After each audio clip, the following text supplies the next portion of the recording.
बिस्मिल्लाहिर्रहमानिर्रहीम। लाखों करोड़ों दरूद व सलाम मोहम्मद मुस्तफ़ा सल्लल्लाहु अलैहि व आलिहि वसल्लम और आले मोहम्मद पर। अस्सलामु अलैकुम ख़वातीन व हज़रात, जनरल इन्फो पे आप सबको खुश आमदीद कहते हैं। आज की इस वीडियो में हम बात करने वाले हैं नीलम मुनीर के बारे में, जो कि अपनी एक्टिंग की बजाय अपने स्कैंडल और कंट्रोवर्सी की वजह से ख़बरों की जीनत बनी रहती है।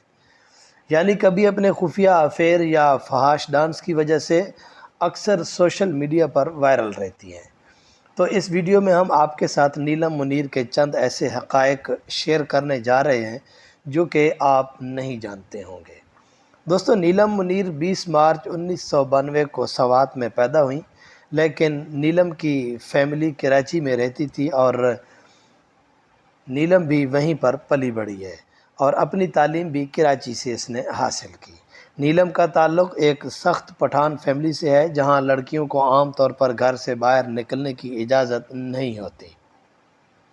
नीलम के अलावा इनकी 3 बहनें और भी हैं और जिनको आज तक किसी ने नहीं देखा।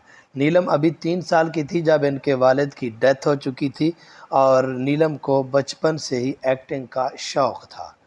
नीलम फ़िल्मी दुनिया से बहुत ज़्यादा मुतासिर थी और इसको अपना करियर बनाना चाहती थी और इसी वजह से वो तालीम पर भी ज़्यादा तवज्जो नहीं देती।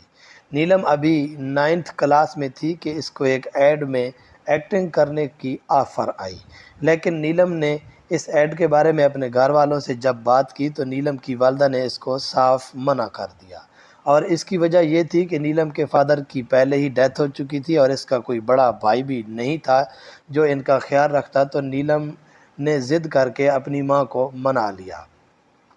ऐड में काम करने के बाद नीलम को एक से एक प्रोजेक्ट मिलने लगा और सबसे पहला ड्रामा पीटीवी पर काम करने के लिए मिला, जिसका नाम था थोड़ा सा आसमां, जो पीटीवी पर चला और ये ड्रामा सुपर हिट हुआ। इसके बाद नीलम ने कई सुपर हिट ड्रामों में काम किया और 2017 में इनकी पहली फ़िल्म रिलीज़ हुई जिसका नाम था छुपन छुपाई। इस फिल्म में वो एहसन खान के साथ नज़र आई। इस फिल्म की कामयाबी के बाद नीलम को इबरारुल हक के मशहूर गाने इत्थे रख में भी कास्ट किया गया। मीडिया रिपोर्ट के मुताबिक फ़िल्म छुपन छुपाई में नीलम मुनीर और एहसन खान के दरमियान अफेयर शुरू हो गया था और दोनों खुफिया तौर पर एक दूसरे को डेट भी कर रहे थे। हालांकि एहसन खान शादीशुदा थे। कई मरतबा दबे अल्फाज में इन्होंने इस बात का इजहार भी किया। नीलम अक्सर कंट्रोवर्सी का शिकार रहती है। ख़ास तौर पर इनका एक गाड़ी में बैठकर डांस करना काफ़ी ज़्यादा मशहूर हुआ और इसी वजह से इनको दुनिया भर में शोहरत मिली। तो ये थी स्टोरी नीलम मुनीर की। उम्मीद करता हूँ आपको पसंद आएगी। मिलते हैं एक और अच्छी सी वीडियो के साथ, तब तक के लिए हमें दीजिए इजाज़त। अल्लाह हाफ़िज़।